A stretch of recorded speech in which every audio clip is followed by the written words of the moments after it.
Hello, United States of America. Greetings to all of you here with me in Panama and all over the planet. My name is Kevin J. Johnston. This is the Kevin J. Johnston Show that runs every Tuesday at 9 p.m. Eastern Time, where we continue to talk about banking, politics, money, and the crazy stuff going on all over this rock we call home. We have special guest tonight, Rob Anders, joining us, who is a former member of parliament and has had the extreme displeasure of being less than 2 feet away from jihadi Justin Trudeau. He's a former member of parliament of 18 years in Canada and has amazing stories to tell. And tonight we're going to be talking about BRICS, B-R-I-C-S, the currency that could crush the United States dollar. But there's a lot of things, provisos, a lot of stuff you got to know. Just tons of stuff that you absolutely got to know. However, I know you need to know my opinion for some reason about the Tyson fight. I have got so many emails about that. It's unbelievable. So let's talk about the Tyson fight, but let's not do it for too long. Pure crap, trash, garbage. If it was writing, it would be called screed. If it was a terrible morning, it would be called diarrhea. Jake Paul, let's just cover him for a quick second here. Jake Paul is a big mouth who rose to fame a little bit at age 14 on YouTube. So he's a big mouth kid that got too rich too quick and didn't know what to do with it. Eventually, him and his brother Logan, they got involved with some marketeers. So it's not like these two cooked up all their marketing plans on their own. They actually did go through professional marketing companies to take advantage of the fact that their YouTube channel was huge. And really, I don't know why it got so big. What were they doing? It was pranks, swearing, swearing. That's pretty much all the two of them were famous for. And one of the brothers got in trouble because they went to Japan and they saw somebody who had committed suicide hanging and they were cracking jokes. I forget which one of the two brothers did it. I don't care because I wouldn't watch their nonsense anyway. So Jake Paul, with the help of these professional marketeers, cooked up this event where he gets to fight Mike Tyson, former world champion Mike Tyson. Now, Mike Tyson is someone that I do like. Jake Paul, I can't stand. He's a big mouth, but everything that comes out of his mouth is nonsense. None of it's interesting. None of it's educational. Can't stand the guy. So I was cheering for the black guy, just for the record, everybody, because I like Mike Tyson. When Mike Tyson made his debut at age 19 on the professional circuit, I was floored by what I saw. I mean, he's only about 6 years older than I am. So I might have been 12 or 13 the first time I saw him fight. But the meanness, the skill set this guy had, Tyson had something to prove. And he did a hell of a job doing it. But then after retirement, he became funny. That was the thing with Mike Tyson. He became incredibly entertaining. He was just all around a very likable guy. Now, I've never met him in person, but whenever you see Tyson on TV, he was always fun to listen to because he's very good at with the self-immolation, right? The self-deprecating humor. And one thing that you really got to watch if you haven't watched it yet is Mike Tyson's Mysteries. It is the funniest friggin' cartoon you'll ever see in your life. It's done like Scooby-Doo. It's him and his Vietnamese daughter, a ghost and a pigeon that don't really solve any problems at all. And it's usually to do with the supernatural. And the pigeon is the voice of, what's his name?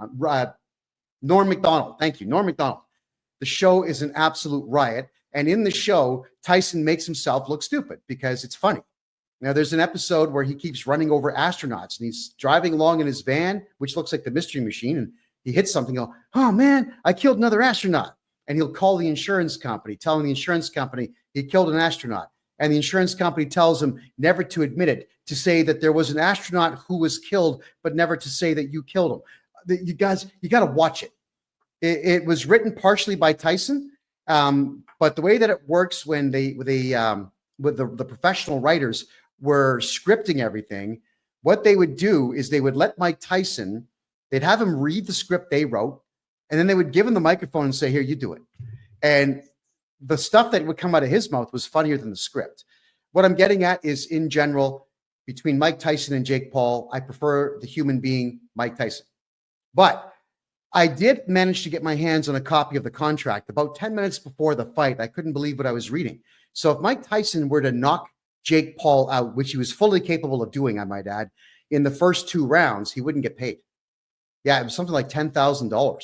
So the only way for him to get paid was to go the full distance of all the rounds. Now you watch, it might have been the second or third round where Tyson, they were wrestling a little bit, and Paul said something in his ear. I have no clue what he said, but that's when Tyson stopped hitting him. So it was just 2 guys dancing in a ring, both of whom they made millions off of it. Good for them. But that's pretty much going to be the last Netflix live sporting event I ever watch. It was junk. So that's my opinion, everybody. It was set up specifically for the purposes of making money, but also to set up Jake Paul as the boxing bad guy. So now boxing has become WWE. Now you got the bad guy with the beard that everybody hates. I won't be watching boxing anymore. Just for the record, I'll stick with UFC. Or if I am going to watch boxing, with me living here in Panama, I can do a couple things. I can watch cockfights in town, or I can watch amateur boxing, which is incredible stuff. These guys, like, they really mean to win. So I'll just stick with the amateur stuff. Forget the pros. I couldn't care less about the pros anymore. All right. Trump was next. You're all asking me what I thought about the Trump victory. Obviously, I'm happy about it. I'm ecstatic about the fact that the left-wing crybabies out there are pulling out their hair and screaming. This Trump victory has led to a couple of things. Women are now showing us how crazy they really are, especially the left-wingers. They are shaving their heads to make themselves look ugly because men voted for Trump. Now, I'm not too sure what they're trying to achieve with that, but now they'll look like their souls, ugly as hell and non-feminine. There's another one, what's it called? Is it B4? Is that what they're calling it? Where these same ugly liberal women who have shaved their heads are now tattooing their faces and refusing to have sex with men to punish men for voting for Trump. Somebody please, on the left, if there's a liberal nut job watching this show right now, call me and explain this to me, because the logic is well over my head and gone. I don't get it. But if psychotic liberal women are shaving their heads and not having sex, guess what? There's going to be less liberalism in the gene pool. So I will say thank you, liberal ladies, for shaving your heads and swearing off sex. If you like, what I could do is send out crazy glue and needles and threads so you can, stitch and glue and just make it permanent. All right. Wouldn't that be awesome? If we could just stop having liberal-minded kids, things would just be so much better, wouldn't they? So I'm ecstatic about Trump winning, but I honestly don't think that he can fix the United States. It is way too far gone. The Democrat states are done. They have become militant war zones. They have become abandoned cities. There is no more commerce taking place in Seattle, in Portland, in Sacramento, in Los Angeles. There's no more commerce taking place in New York City. Chicago is literally, it's a demilitarized zone. It's horrible as to what's going on there. So how does Trump fix all this in 4 years? I don't think he can. What Trump is going to have to do if he really wants to fix America is he's going to have to now make sure that his son or his daughter takes over for him and they have a family legacy running the United States. Let's hope that that's going to be the case. I'm still concerned that he may not make it to his inauguration on January the 6th. That is a very deep concern of mine. You saw how much the left wing hates him.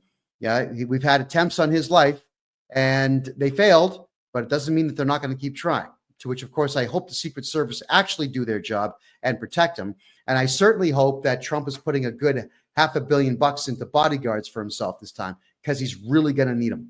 My God. Okay, everybody, we're not here to talk about Trump anymore or Tyson. We're here to talk about BRICS, and we want to get the perspective of a man who knows banking inside and out. Rob Anders, welcome back to the show. Good to see you again.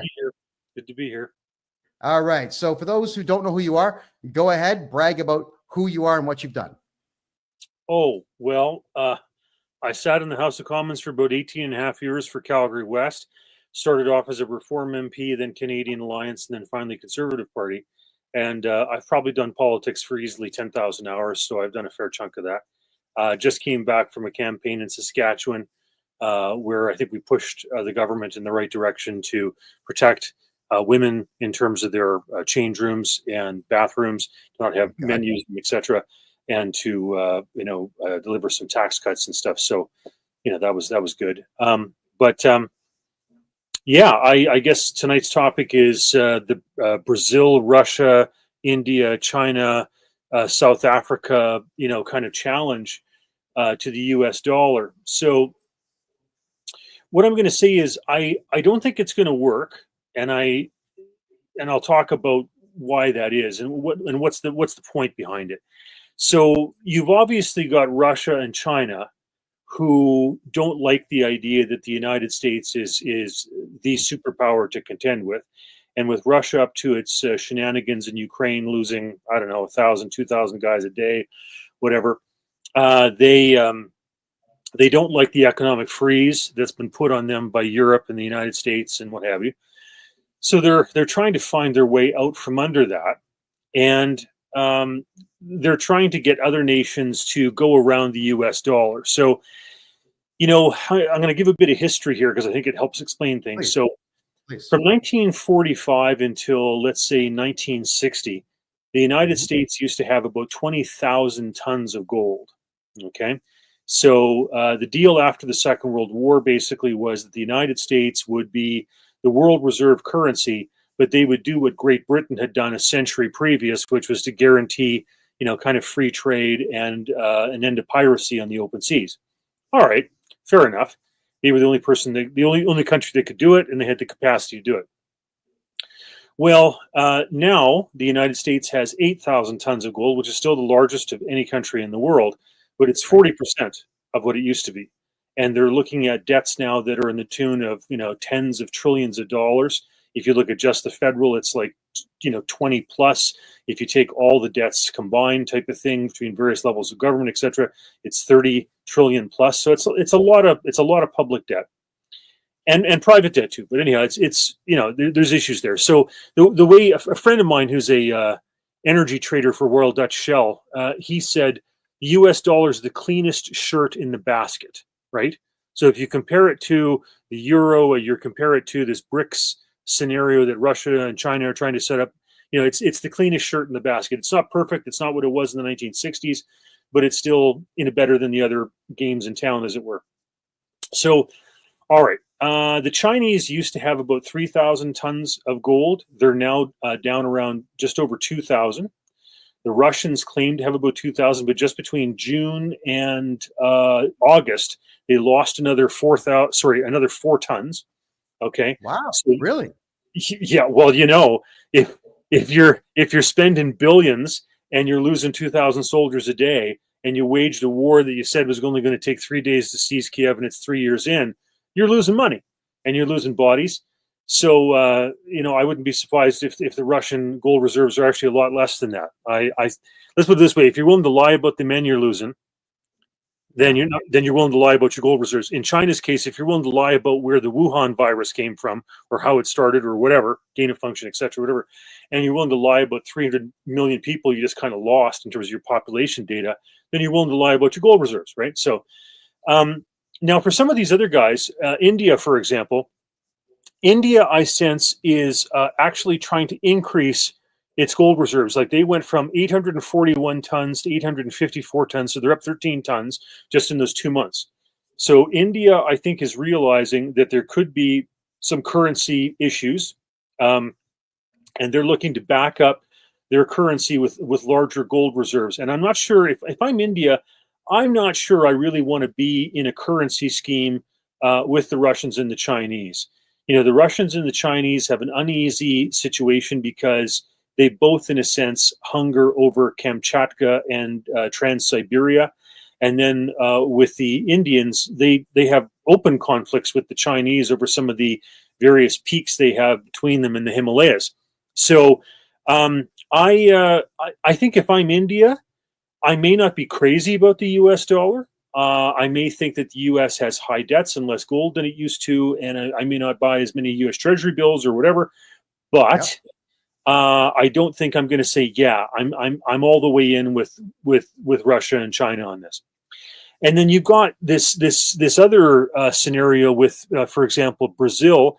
I think Brazil toys with this idea mostly because, you had the Cubans running around the Americas, the little tail that wags the dog, with some of these left-leaning regimes, where Cuba, even though it was a smaller economy than Venezuela's, was influencing ideologically Hugo Chavez, and I understand other regimes. So that, I think, explains maybe what the Brazilians are up to, because if I was them, I wouldn't want to touch this with a 10-foot pole either. And let's talk about South Africa. So South Africa used to have 184 tons of gold back in 2000. I would have loved to have checked the stats going back to the 60s, 70s, 80s, etc., because I suspect South Africa was doing relatively better even then in terms of its gold reserves. They had the Brezhnev doctrine, which meant that Brezhnev had this idea that the Soviets would get a warm water port on the Indian Ocean to destabilizing Afghanistan and then Pakistan, and then also destabilize the countries to the north of South Africa and eventually seize the rhodium, gold, and diamonds that are in South Africa. And the South African Communist Party and the African National Congress in tandem took over in 91, but of course there were the food riots in East Germany in 89, so the timing just didn't quite work out the way that Brezhnev and Andropov and some of those Soviet engineers, if you will, planned. But anyhow, South Africa's dropped down to 125 tons of gold. So they've literally given up 60 tons of gold just since the year 2000. So they're following the path of Canada, which effectively has no gold reserves. We're one of 5 countries. Canada's one of 5 countries that has absolutely no gold reserves, along with like Cameroon. So yeah, and you think about it, back in the 60s, we used to have like 2,500 tons when you take into account all the other countries that stored their reserves here, like the Netherlands, etc., blah, blah, blah. If we just maintained that, even if we hadn't added to it, if we just maintained it, Canada at this stage would be the 3rd largest gold holding country in the world. You believe it? And now we have 0. I believe it because Canada does not do anything right except maple syrup and gold and silver purity. The retail gold and silver that you can buy in Canada is pretty pure stuff, and it is sought after. So something that, with me being here in Panama, for example, I can tell you that the banks here, they'll lap it up in a second. You bring Canadian gold or Canadian silver here, it's theirs. They'll take it. They'll throw cash at you like this. But Canadians, I don't think, understand just how good our gold really is, and they have no clue what you're talking about when you say that the country no longer has any gold reserves. It's frightening to think that Trudeau sold all of our gold to back our currency in any way. So maybe you could just explain to people what that means. Go ahead. Yeah, so I used to have an office in East Block, and we had vaults in the basement of East Block that held, at that time, Canada's gold bullion reserve. And I just want to say yet again that we actually had a magical period from 1817 to 1914 where Canada was the longest standing free banking system in the world for 97 years, where if the banks, let's say the CIBC or Toronto Dominion or Bank of Nova Scotia, held enough gold or silver, they would go ahead and issue their own currency. They agreed, along with the Bank Act, formed at first 1869 and then redone again in 1871, to hold a certain reserve, a percentage, if you will, in gold or silver. And then after that, they could print their own currency. But that stuff was very respected, and it was openly used, traded, accepted, not only in Canada, but all through the Caribbean and through Great Britain, etc. So it's good stuff. And it was actually one of probably the best examples of a banking system in the world for 97 years. It was a golden time. We should be very proud of it as Canadians. But and then the reserves got larger because they hollowed out. They had the Bank of Canada that was set up, around the time of the First World War, and then they created a massive cavern underneath where the Bank of Canada is in Ottawa to store Canada's gold bullion. And at one point, we had about 2,500 tons, and now we've got nothing. And are one of the 5 countries in the world that have nothing. And so it's a travesty to think of how badly the country slipped in terms of this. When you look at the U.S., when they used to have 20,000 tons, now down to 8,000 tons, it started really to slip in the 60s, and I imagine a good chunk of that was just program spending and the Great Society and Lyndon Johnson and all that type of stuff. But also Nixon, by the time it got to the 70s, didn't want to see France and other countries repatriate the redeemability of the gold and take it back to France. So they pulled the U.S. Off the redeemability factor in 1971. And by 73, they had to figure out something to do to make sure that the U.S. was still the reserve currency, because that means that a lot of countries are going to hold your treasury bills and cash and various things and prop up. There's something to be said about being a superpower and having the world's reserve currency. There's advantage to that. So what they did was they turned it to the petrodollar. And so in 1973, they reached an agreement with Saudi Arabia where all Saudi Arabian oil would have to be purchased in US dollars. And that held true until very recently. The Saudi Arabians are sitting on over $20 trillion of their net worth, wealth, whatever you want to call it, sovereign wealth. And so, literally, the Saudi Arabians could single-handedly offset the United States federal debt. If they so choose to do so and just hold it all in U.S. Treasury bills or whatever. So you've got these countries that they just don't like the U.S. being the top dog, and so you've got the South Africas, the Russia, China, I think less so India and Brazil, because Russia just had a meeting of these guys and they couldn't get an agreement on what the currency was going to be, what it was going to look like, when it was going to happen. Anything. They couldn't get any of that. And I think it's because some of these other countries have cold feet. Like, let's face it, Russia is in a war that there's no end in sight of. There's no clear understanding that they're going to come away a winner in this in any way, shape, or form. Matter of fact, I mean, the Russians have lost a huge amount of people and materiel. And with Ukraine now having the ability to use the ATACMS systems and do longer range missile hits inside Russia, I think it's only going to turn worse for the Russians. So I can't blame anybody for not wanting to back that type of challenge to the U.S. dollar. So that's all bad news for BRICS. There's the odd person I run into who says that they don't like the way the U.S. has sold off gold, and they don't like the way the U.S. has piled on debt, and et cetera, and they don't like some of the big spending, and that's all fine. Like I get that, right? But it doesn't mean that it's smart to abandon the U.S. dollar and go for the BRICS situation, right? Because I think that's just incredibly more unstable. I just want to add this in because I've talked about this on previous shows. I also think that the euro is not something to be long with us.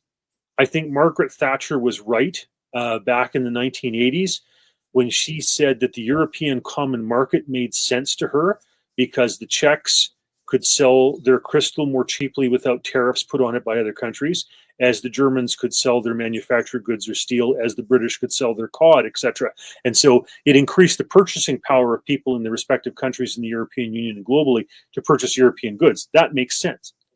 But the stuff about losing border controls, about losing immigration controls, losing control over the labor market in a sense, and then also this idea that you're going to have 20 plus countries with different savings rates, productivity, taxation, etc. All these different variables, 20-some variables in the macroeconomic formula across 20-some countries. You're talking 400 to 500 variables across the whole thing to figure out the value of the euro. I mean, and then you've got Portugal, Italy, Greece, and Spain that are indebted, and you've got Germany and Britain holding the bag on this, and you got Britain now with Brexit looking to get out, the Germans voting in the AfD, Alternative for Deutschland, in the German Bundestag because they don't want to pay these bills. So the bankers in London and Frankfurt are basically saying, well, we don't want to be hold the bag on this. The taxpayers are voting against it. So I think the U.S. dollar is still, like I say, as my buddy said, the cleanest dirty shirt in the basket. But I do predict that at some stage the euro is going to take a bit of a hit because I just don't think this policy makes much sense when you've got some countries that are just massively indebted and other countries that are paying the bills, and the electorates in those countries that are paying the bills are starting to vote more and more for parties that don't want to pay the bills and hold the bag anymore. So, it's going to be interesting times in terms of where this goes currency-wise.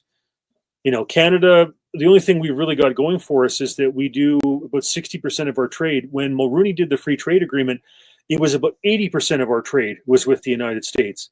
Now we've diversified a little bit with various free trade agreements, et cetera. So we're down to about 60% of our trade that we do with the United States, but that's still, a massive chunk. And so that's the biggest thing we have going for us. And obviously the election of Trump means hopefully less spending, more fiscally responsible policies. It breathes a little more life into the US dollar. I think, you and I discussed previous to this that had Trump not won, I think that would have helped out the BRICS situation, right? Even Trump, yeah, I agree with that, Rob. So I'll say this: like, had Trump not won, BRICS would be full fledged. I'm here in Panama. I've been in Panama now for 7 months, and the Panamanians, I can tell you, they know what BRICS is, and they were fully expecting it to happen if Biden or Harris, whatever, won the election. Now, here's what they all perceive it to be, and I'm telling you, like, Panama they're way ahead of Canada in everything, in business and just in general nationalism and thinking, which is wonderful. They're talking about the fact that BRICS would probably not have printed bills and would all be a digital currency and would either just be the XRP cryptocurrency or be tethered directly to the XRP currency. Now, where they're used to that idea here in Panama, because the here we go. Here, the Balboa, the $1 coin. That's the $1 coin, everybody. Kind of looks like the Canadian $2 coin. All right. There's the Balboa, and there is the bigger one, the Cinquente, which is the 50-cent piece. And they also mint their own quarters. That's what they do. They only mint those 3 coins. They don't mint paper money because the currency in Panama is tethered directly to the US dollar. So I think now that Trump is in office, everybody here in Panama is excited because the US dollar will remain as the currency, because it is the currency. You just take out US cash, you get whatever you want down here. So I'm happy about this. My concern is that Trump may not make it to inauguration. There might be another attempt on his life, which would suck. If Trump does not make it to the inauguration on January the 6th, I do feel that the US dollar will begin its descent. Not begin, it'll just finish, probably within a year. And then BRICS will become not only competition, but necessary competition. Let's get your thoughts on that. Yeah, well, I saw an interview that General Flynn did with Steve Bannon, where he said basically the next 3 months were crucial to keep Trump alive. And he suggested making sure that he basically has almost like a compound, a bunker mentality down at Mar-a-Lago, and to bring in people from Fort Bragg that are vested in and true patriots that want to see him alive and drain the swamp, get the problems fixed, to make sure that he makes it to then. Because as Flynn and Bannon said, I mean, it's not as though he didn't have a couple attempts on his life and that there weren't people actively trying to snuff him out. So, I think his reelection is key to be able to fix some of the problems. Now, there's a lot of problems to fix, as you rightfully point out, and it's daunting. And the question always is, I remember Preston Manning gave a speech in Parliament when he left, and he said, you go to Ottawa wanting to change this much. You leave Ottawa having changed this much. But this much is more than most people will ever do. And so will Trump get it all done? I don't know. But I will say this, when I helped and campaigned for him in 2016, had he just taken a good stab at ISIS, I would have said, okay. Had he just reversed Obama's executive orders to restrict buying ammunition, I would have said, that's good. Had he just brought in some tax reforms and cuts, I would have said, that's good enough for me. Had he just secured the U.S. southern border against the cartels, even just built more wall, I would have said, that's good enough for me. But it turns out he started checking the boxes on every single one of them. So I think he certainly came into office in his first go in 2016 with a wish list of things that he wanted to get done, and was trying nobly on a number of fronts. Congress, blocking his efforts a lot of times on the border wall security stuff.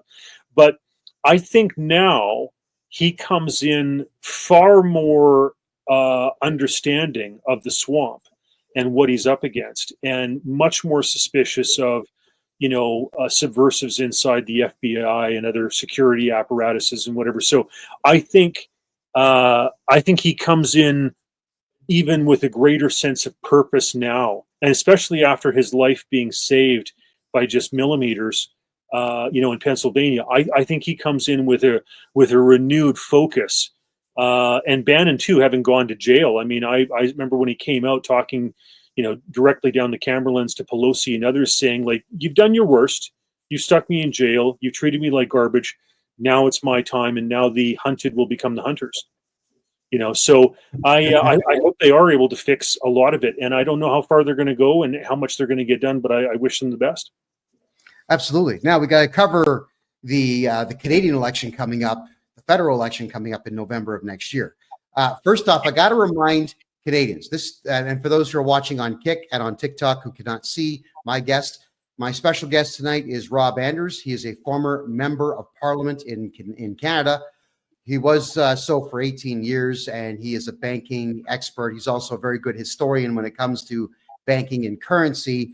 And Rob was kind enough when I was running for mayor of Calgary to bring me into his lovely home and give me some instructions on the best way to be suave and debonair. I mean, it was a great lesson that I got. So if anybody knows anything about Canadian politics, it most certainly is going to be Rob Anders, having served for 18 years and been this close to jihadi Justin Trudeau.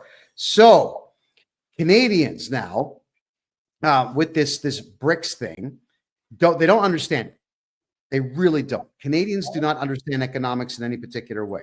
In fact, here's the best description I've ever heard about Canada and Canadians. This was by an India professor stating that Canadians are chickens, literally scratching with their claws in the dirt to find small things to sell to the Americans. Canada does not innovate. We don't create.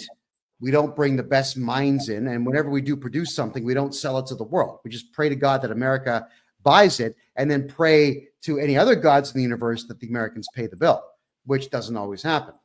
So Canadians really, they're children in the world. And I can tell you, Rob, after having been in Panama now this year, holy smoke, everybody here is hustling. Everybody here is making money. There's money everywhere. We got 52 banks here, all making money. We've got a mall here that's 1.1 kilometers long, and it's making money. And there are 3 other massive malls all making money. There are 3 airports in Panama City all making money. The canal is full, making money. And the Panamanians are out there just dying to get their hands on more. Like there's a hunger around the world for riches. And Canadians don't have that hunger at all. But they do have faith that Stephen Harper, no, I'm sorry, not Harper, Pierre Poilievre, my mistake, running for prime minister, who may win, he's going to save us. He's going to save the country of Canada. Everything's going to turn around the day he takes office. My thoughts, not a chance in hell is that going to happen. Canada's a population of 40 million, 11 million of which are unemployed. There's been almost 11 million of them brought in since 1994 from non-white, non-traditional countries who have no skills and get free welfare. So with a $1.4 to $1.6 trillion debt, what exactly could one man do to fix that? And my last thought on Pierre Poilievre, this digital identification crap, this was his idea. So because he wants Canadians to have digital ID, what he does is he comes out and he's talking about a company that's not even a Canadian company, Pornhub.com. He says Pornhub.com is a problem with everybody's household, and we're going to solve the problem by making everybody who wants to go to Pornhub.com have digital identification online so that the website can confirm who you are. Now, what in the hell does a private company have to do with Pierre Poilievre, the Conservative Party of Canada, Canada in general. So the guy's a farce. He's already proved himself to be a farce. But you're the former politician of 18 years. Let's get your take on what I just said, please. Well, Canada's got massive problems, obviously. You're right in terms of saying, like, I worry about the election just in and of itself, because I think there's so many things that corrupt and subvert the electoral process. I remember when Eric Lowther, a colleague of mine, was the MP in Calgary Centre, when he lost to Joe Clark, there were 10,000 ballots that were cast by statutory declaration. You say, what is that, Rob? Well, it's vouching. It means that somebody walks into a polling location and says, oh, I forgot my wallet. I don't have any ID. Is it okay if I vote? And they go, well, sure. What's your name? Elmer Fudd. Oh, well, Elmer, are you willing to sign that your name is Elmer? Absolutely. And is anybody else willing to vouch that you're Elmer Fudd? Well, yeah, the guy who drove the bus for Daffy Duck and Mickey Mouse and the rest of us, yeah, he'll vouch for us. Okay, and then the whole bus votes. No joke. And then they go on to the next advanced polling location and the whole bus votes again, right? And this is written up. You can look this stuff up. This was actually documented. There was a liberal organizer who was caught red-handed doing it and admitted it. So that's just statutory declarations. Then you've got electronic tabulators, right? We've had electronic tabulators used in every single Conservative leadership race since Harper, every single Liberal thing since Justin Trudeau, now being used in the general elections in New Brunswick. You've got mail-in ballots, which just really started to flood in because of the COVID situation for the 2020 and the U.S. election, as well the Canadian elections and stuff like that.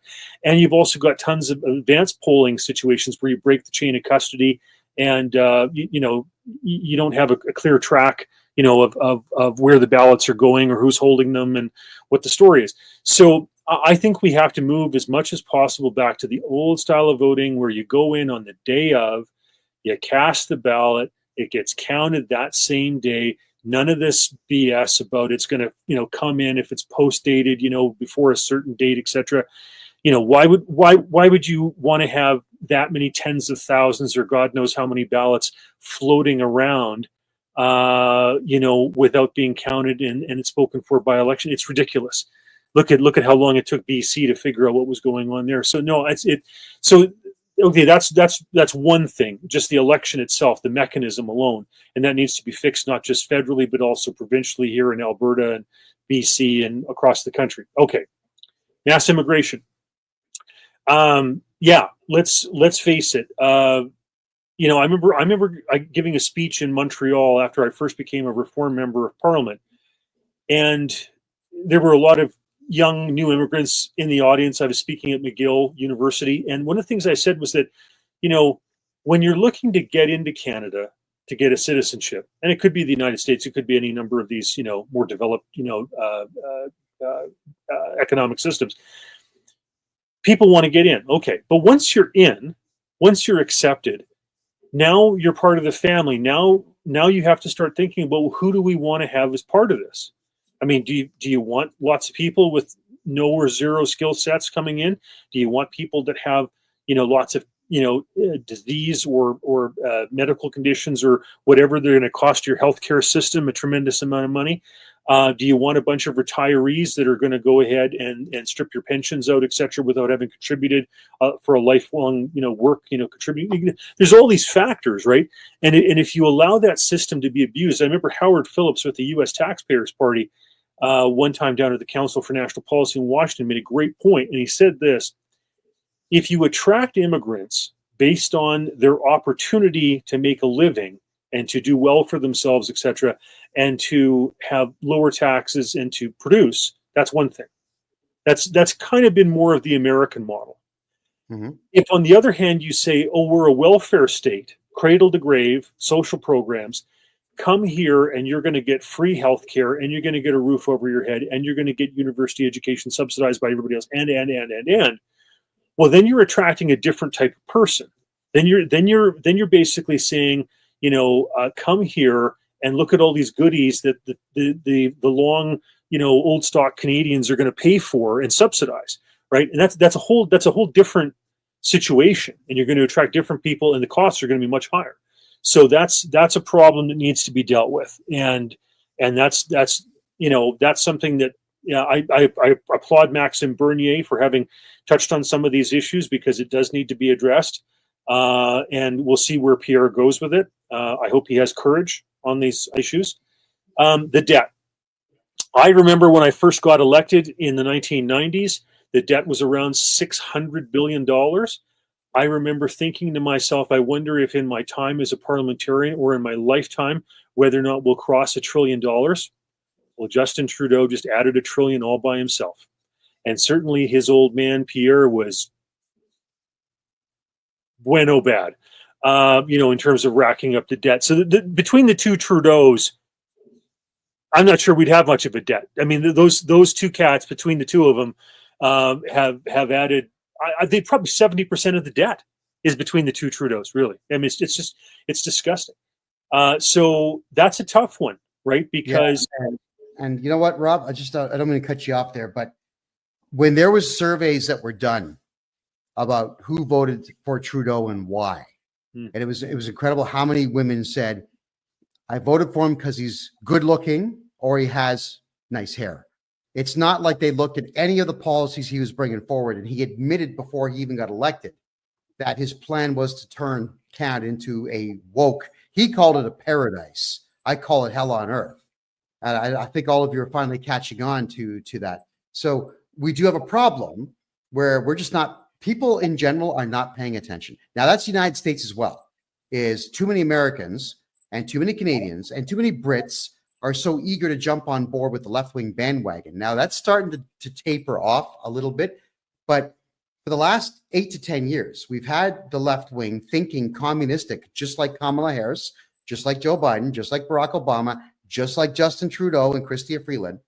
And the end result is fentanyl use is at an all-time high. Heroin use, all-time high. Overdoses from all of the above, all-time high. Gun crime, theft, rape, all-time high. Why?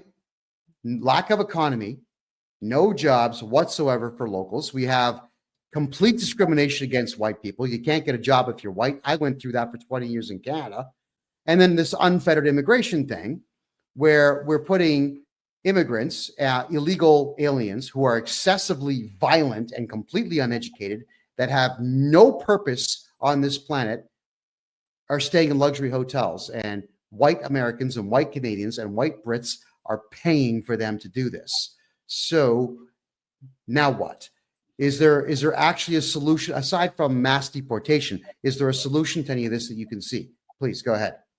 Sure. Well, and by the way, I applaud Trump on that, and the guy who's going to be looking after that forum to say, that basically people who have come illegally have got to go. I remember I was down in Tucson, Arizona in 2016 when Trump won, and I could realize he was winning when he was picking up both the Carolinas, particularly North Carolina that night. But there were a lot of Latinos in that audience that were supporting Trump in 2016. And these were people who had come into the United States legally. And they did not like the idea that other people were jumping the queue and coming in illegally and being given their tax dollars, to abuse the system. So I think, deportations is a way to go. Eisenhower dealt with that in the 1950s.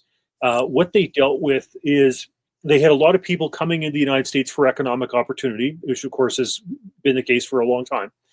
And what Eisenhower did was he said, okay, well, if you're found working illegally in the United States, we're going to deem that whatever you've got as assets were garnered illegally because it was all from illegal work, illegal pay, etc. So they would seize the assets and then deport them. So then all of a sudden you have these people, largely from Latin America, who had to make a decision. Do I leave with what I have now and take it out and export it, go back to wherever? Or do I wait until I'm caught and then I get everything taken, I lose it all and get sent back? And so that actually facilitated a lot of people going back and trying to come in through legal means, etc. So that was something that Eisenhower did in the 1950s, which I think is an intelligent policy about this as well. The other thing I wanted to touch on is Milei in Argentina. I think a lot of governments in the world would do well by following that type of example, because we have all sorts of corruption in the Canadian bureaucracy. Like, even if say, for example, we look at this Arrive Can app, okay, this stuff is yeah, it's ridiculous.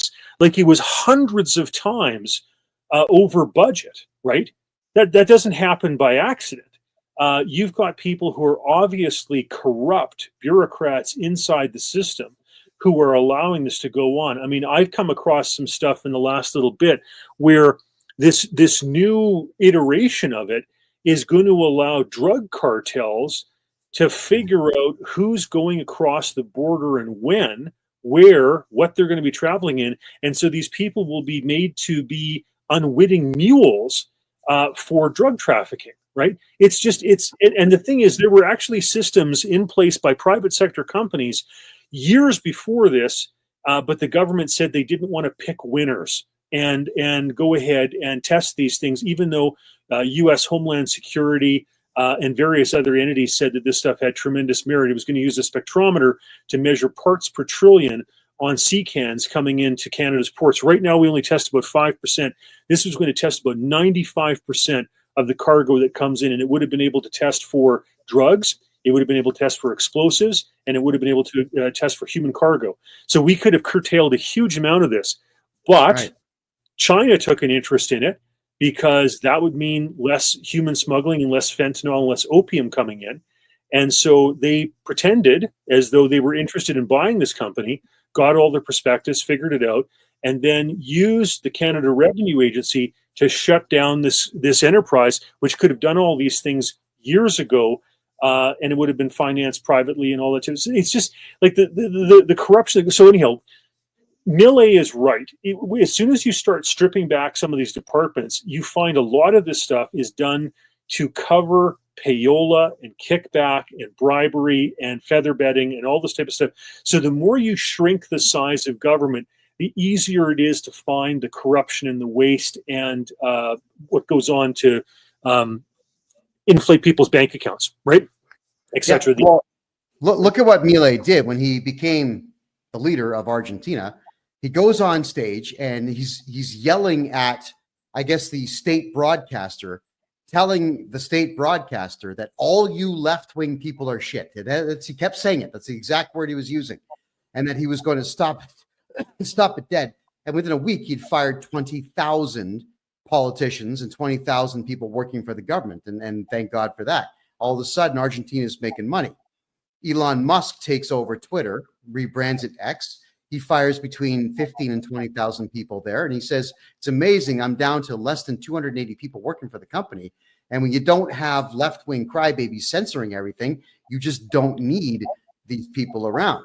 Yeah, and I'm still hoping that Trump, when he does take office, sends out the cavalry to go pick up Zuckerberg and Jack Dorsey for election interference in the previous election. Because social media, there's been some court rulings on it that were just seemingly ignored in the United States, and that was that social media had become a public square, much the same as City Hall or any town hall or town square. Facebook and Twitter and whatnot have become exactly that. Yet they were still allowed to use it to manipulate the election to get Biden into office.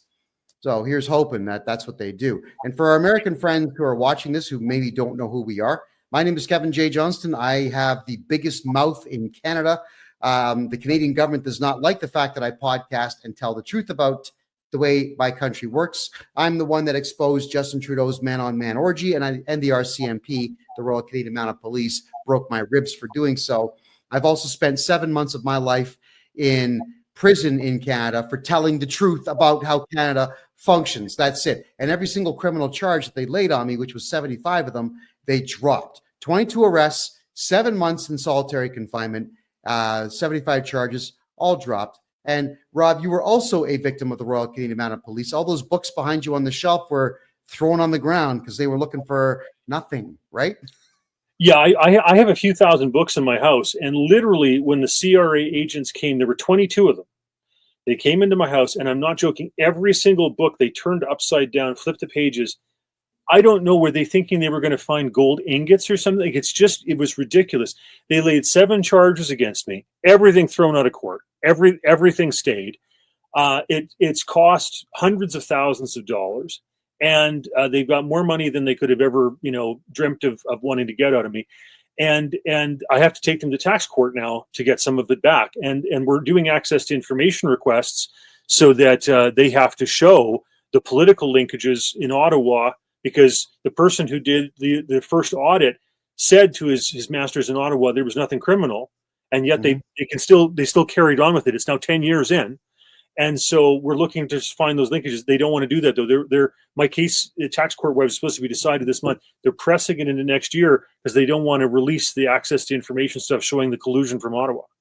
Well, I know this because you can see here, I work with Americans clearing up IRS debt, and I work with Canadians clearing up Canada Revenue Agency debt. And what I can tell you is I'm beating them in court all the time now, because whenever we do take the CRA to tax court, we demand full disclosure, and they don't give anything to us, literally nothing. So how is it you can build a case against my client and then just not have any disclosure? So it's all getting thrown out the door, which is wonderful news. I'm pretty sure you're going to win your case as well. And again, for my American friends who are watching, I just want to give you an idea. Everything that was done to Donald Trump was actually done to me first. This is me running my campaign for mayor of Calgary. And I had 11 such rallies like this where the cops had to shut half the city down for us to march through town. And with having 11 events like this, the Canadian Election Board said I only got 1,700 votes. I made the front page of every newspaper in Canada for 8 straight months as the racist candidate, the Trump of the North. And I got 1,700 votes. Come on. What's going on worldwide here? I mean, are the Rothschilds really that powerful? Is that what's happening here? Or is there some other reason why I would have done so poorly? And another reason why Trump would have lost that last election? Please, Rob, tell us.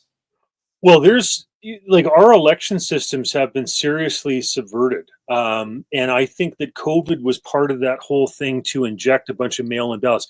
Like Dinesh D'Souza, to his credit, did that whole documentary about the mules that the Democrats used in the U.S., where they had people harvesting ballots. So the way this goes, folks, is let's say, for example, there's an apartment building, okay? And everybody in the apartment gets sent a application or just a mail-in ballot. And then somebody goes along, a bunch of people don't want them, throw them, into the recycle bin, etc. Somebody goes along, collects those, and then fraudulently fills in those ballots, and then goes to post office boxes and dumps them off in the hundreds or thousands, okay? That's how this stuff goes. So as soon as you start opening up with saying we don't need to have ID, and we're kicking it open to mail-in ballots. Like I had a former roommate here who was from California. I'm just outside of Calgary in Rockyville, Alberta. I still to this day get mail-in ballots sent to me continuously by the state of California. Okay, this guy hasn't lived here in years, but the state of California still sends mail-in ballots. Now you think that's California sending ballots to Alberta. Right? If you allow this type of stuff, even within the city of Calgary, like in your case for mayor or whatever, it's a joke, folks. You can't allow for this mail-in ballot stuff, the electronic tabulations. It's all for the birds. It all opens up tremendous opportunities for cheating, and it's done. There's all sorts of case studies and whatever you can read about this. We have to end that stuff. We do it. And let me tell you something. I used to be a print broker. So this is before all these companies came out where they'll sell you 5,000 business cards for $20. It used to be the kind of thing where I would buy what's called a press sheet. So it was 4 foot by 6 foot, the size of a hockey net. And I would lay out hundreds of business card designs on them, and they would print them, and I would sell them and make a huge profit on that because I'd pay about $1,500 to get that press sheet made and then sell business cards, sets them for $150. I used to do really well with that, but that's the early 2000s. The reason I bring that up is because it is incredibly easy with printing technology. You've got these massive Heidelberg printing presses that are 70 feet long that can print in full color, and they can print 500,000 flyers, and they can do it in an hour. and they don't even need human interaction anymore. I've seen these things. They're incredible. So it's incredibly easy. If I can print business cards in an hour, believe me, these Heidelberg presses can print any ballots and make them look as official as you want to. Forgery has become an incredibly easy thing. And you've got guys on websites like Fiverr.com saying, I'll forge documents for you for $5. So yeah, it's real easy to rig elections when you're utilizing mail-in ballots or digital ballots. And what you just said there is you've got a former California candidate and you're getting ballots mailed to you in a different time zone and a different country still to this day. Mm-hmm. My God, America, you got to pull up your socks. You got to stop this. Yeah. And I also wanted to go back to something you were talking about before about a digital ID. And I just want to point out to folks that digital ID and central bank digital currency, all this stuff is intertwined. And if I could tell you 1,000 different things about it. And as Kevin knows, I send out, emails about latest developments and what I think is going on in various places, whether it's Zimbabwe or Nigeria or whatever about this. All you got to do is look at China. If you look at China and the digital yuan, that tells you everything you need to know. Where this stuff is going, whether it's a digital ID or it's a central bank digital currency, is the control that China has on their citizenry. So if you criticize the government in Facebook, Google, whatever it is, okay, all of a sudden you can't buy a plane ticket, a train ticket, a bus ticket. You can't apply for a government job. If you are wanting to pay your tax bills, you have to do it in digital yuan, type of thing. Just all the restrictions, they can have it expire on you and say, well, Kevin, if you don't spend it in 3 months because we want to stimulate the economy, your million yuan are just going to disappear. They won't exist anymore. Or they can tell you what to spend it on. Like instead of, we don't like the fact you want to buy a gas guzzler, Kevin. You got to buy an electric vehicle, from this, blah, blah, blah. The amount of control this stuff lends is just disgusting. And I worry about that stuff. Like I don't want Big Brother, right? George Orwell wrote about this and he understood very well what it was all about. And we have to avoid that stuff. Yeah, we most certainly do. The whole this whole thing about being on camera all the time. I know that all of us are used to the idea that we're going to be on camera somewhere with cell phones. Every small business has a camera pointing somewhere, probably on the sidewalk.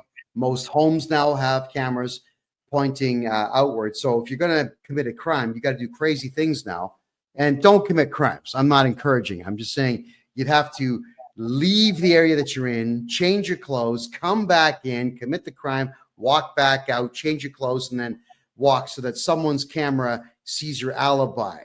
Yeah, it is wild. Now, these are just $200 and $300 camera systems you can buy at Costco or Walmart that are they always have us on camera. Now, imagine what governments have with the amount of unlimited budget that they've got. And I think at this point, it's really easy for them to collect the data. But I got to say this, thank God for diversity hires in North America, because they are absolutely incompetent. So even though all this data is being collected on us, the stupid people that are working for these departments don't know what to do with it.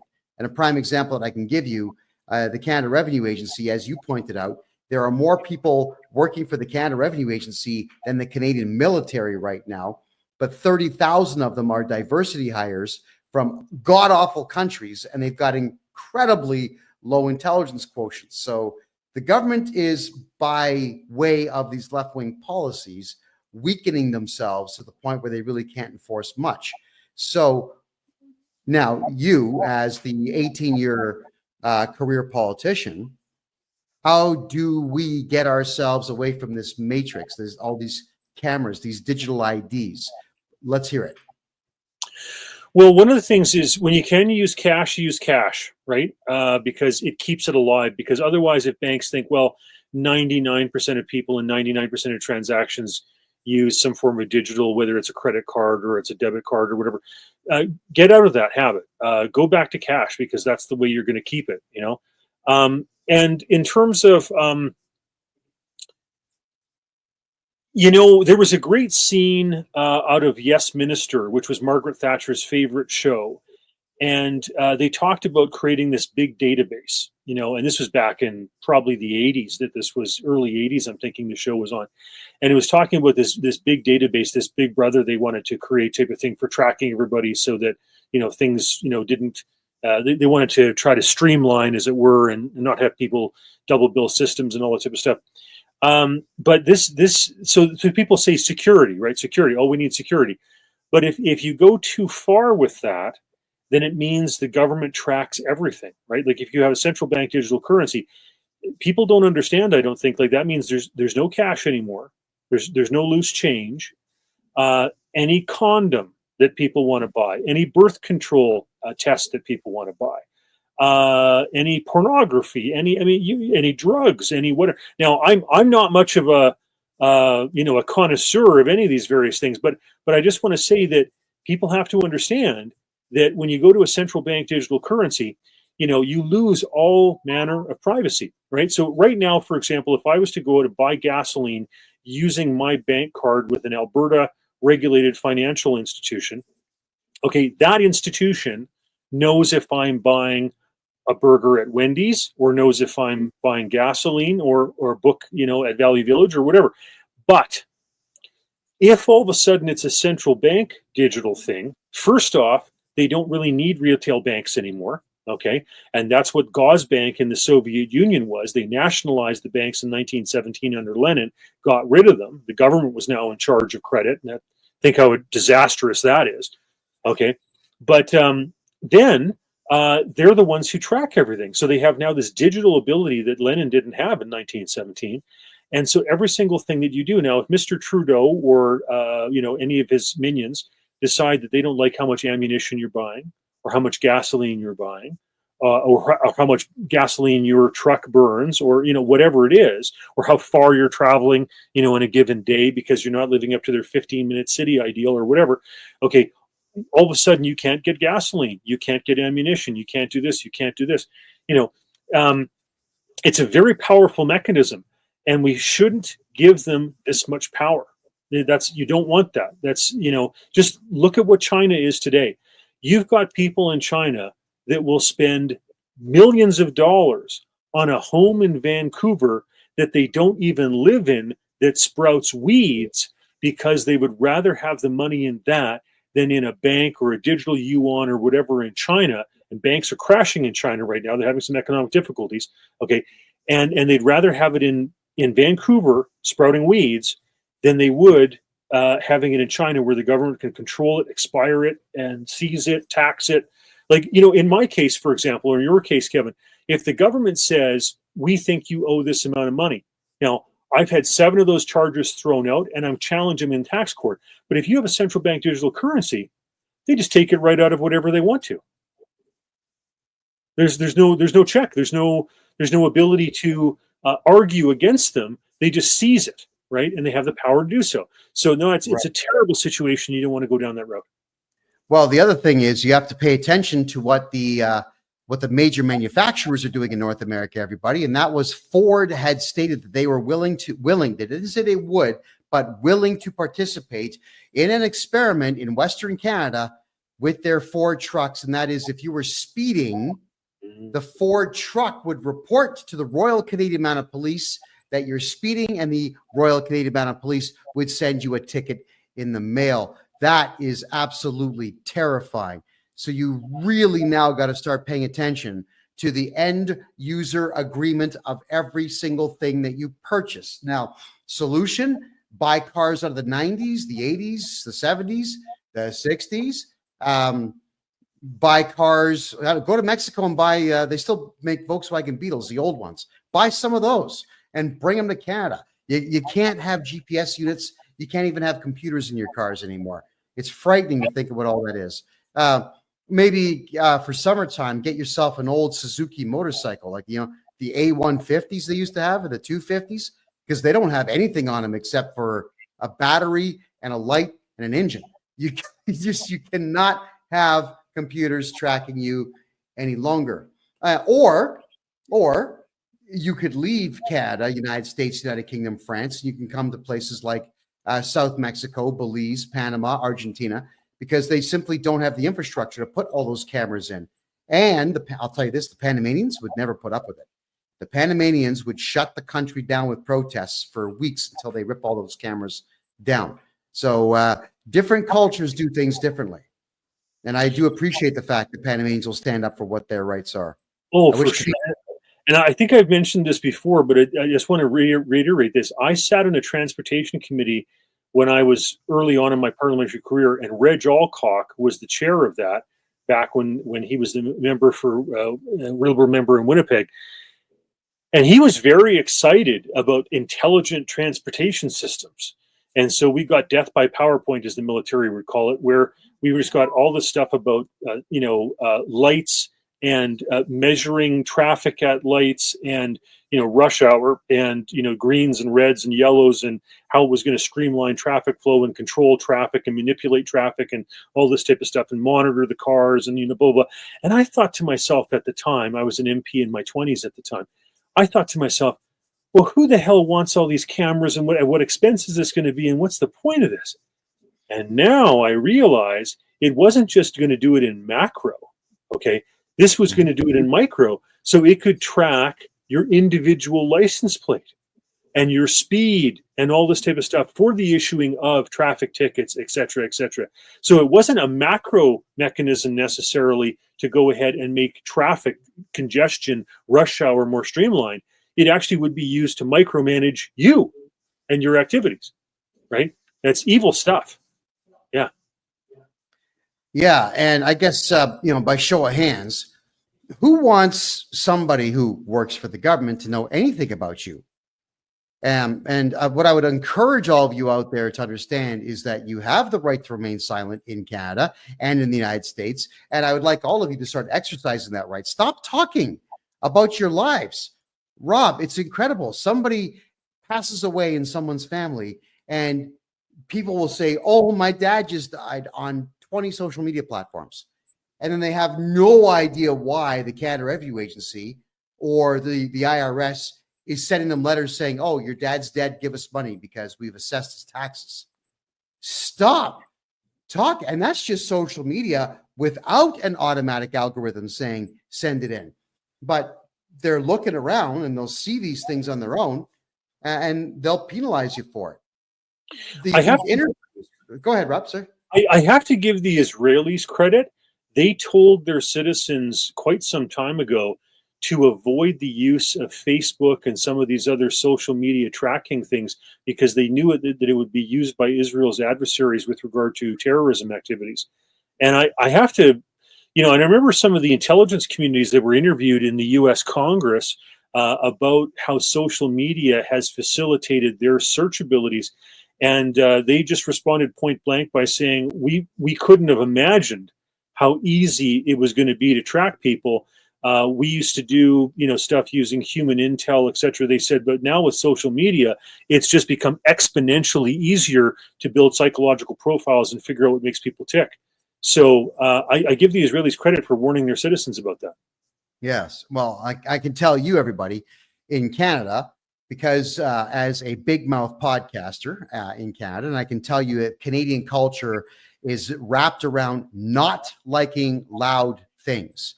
So for my American friends watching, yeah, Canadians are pretty boring people. They love it really quiet and they love it really boring.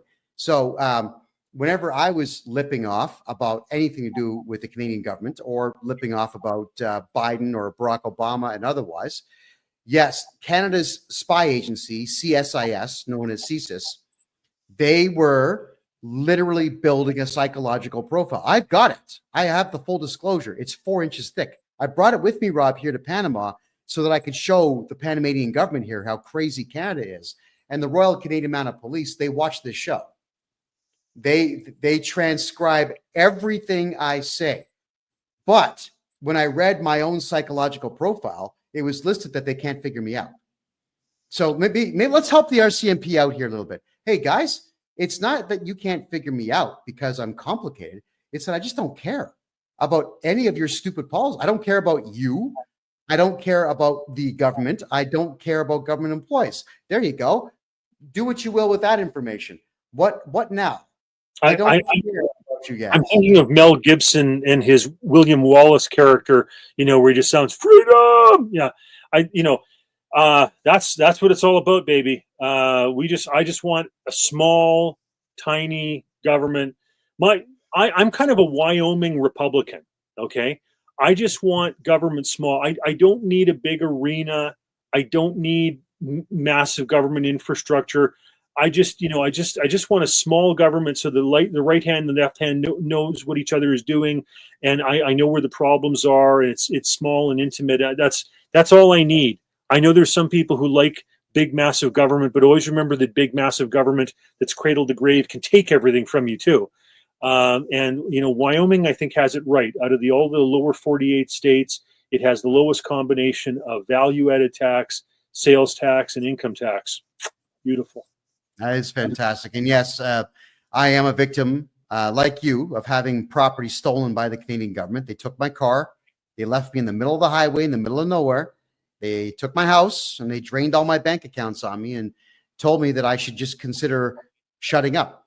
That's essentially what they told me. I said, well, thank you for the advice. I'll consider it. And I considered it. And I said, no, I ignored it. But, I had to, as a Canadian citizen, I had to escape Canada just to be able to even have a job. The Canadian government would not even let me have a job. They said that's it. You're not going to work. You're going to be on welfare and you're going to sit and shut up. So for 2 years, I'm sitting around doing nothing with my time, making $900 a month on welfare. Then I say, you know what? I've had enough. I'm out. I'm done. I'm burned out. I come to Panama and I make $300,000 in 7 months. And I'm just getting started. So you got to consider, everybody out there, is that Canada as a country, it's over. It's done. There's never going to be an economy again. You've got Argentina, Panama, Costa Rica, kind of, parts of Mexico, definitely Grenada. These countries are wanting to be G20 countries. So the opportunities in these places are remarkable. And it's incredibly easy to do business here. If you want a permit to build a 2,000 foot tall building, 20, 40, 60, 80, here's $20,000. Thank you. You got a permit. And all of a sudden, infrastructure gets built. That's how fast things happen when corruption, as we call it, is out in the open. But it's out in the open and it's affordable corruption.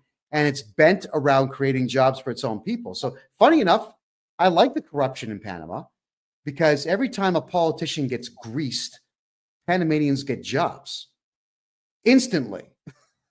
Whereas in Canada, politicians get greased and about 40 or 50,000 people lose their jobs. It's ridiculous. So pick your poison, as they say. I've picked mine. I'm staying here. Cheers. Yeah, no, Canada has been overgoverned for quite some time. I think, when we had our conservative majority government, we were able to get taxes to just about the point they were under Lester Pearson. And I'm so much a believer that we need to go, we need to slash taxes. We really, really do. A friend of mine that I worked with on a campaign for a senator down in Oklahoma, he said to me, and I've heard others say this as well, but if 10% is good enough for God, it's good enough for government, right? In the old world, in the ancient world, when Rome defeated Carthage, it imposed the heaviest level of taxation in the ancient world, thinking there's no way that Carthage could rise back from that. They salted the earth and they gave it a 10% rate of taxation. We need to go back to the idea that if a tithe is good enough for God and for your church, etc., that government should not be any bigger than that. It doesn't deserve any more or any more control than that. It needs to be less. Yeah, and Carthage could be a whole lesson. That was an incredible tale in history. Rob, I got to share with everybody something here for, again, our American friends who are watching us for the first time. As the Canada Bank Act was slated to expire on June 30th of next year, which meant that there was probably not going to be a federally chartered currency, which also meant the Canadian dollar could possibly have folded to be replaced with a central bank digital currency. And then you and I did 5 episodes in a row talking about that exact thing. And I was telling Canadians, do a bank run, get your money out of the bank, do a run, convert it to gold and silver. And what happens is they extended it by 2 years, thanks to you and I. So I want to say thank you for all the insight. In Canada, you're welcome. But now I got to talk about this. Even though, Rob, you and I have bought Canadians 2 extra years of having a bank act, should Canadians trust that the Canadian dollar is still going to be around in 2.5 years? Or should they move elsewhere? Go ahead. Well, here's a nightmare scenario. I mean, as bad as Trudeau is, and he's bad, if Mark Carney is the heir apparent inside the Liberal Party, he is every bit the globalist that Justin Trudeau is, and he's smarter, and he'll be a better salesperson for a central bank digital currency. That would be worse than Justin Trudeau. It's hard to imagine the party getting worse than it is under Justin Trudeau, but Mark Carney would be worse.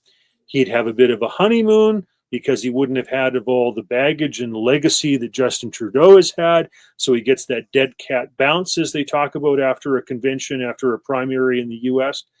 And he's smarter. And like I say, he'd be a more effective salesperson for the World Economic Forum and the Davos and the globalists and the Schwabs and, all that type of stuff. So that's a real worry, folks.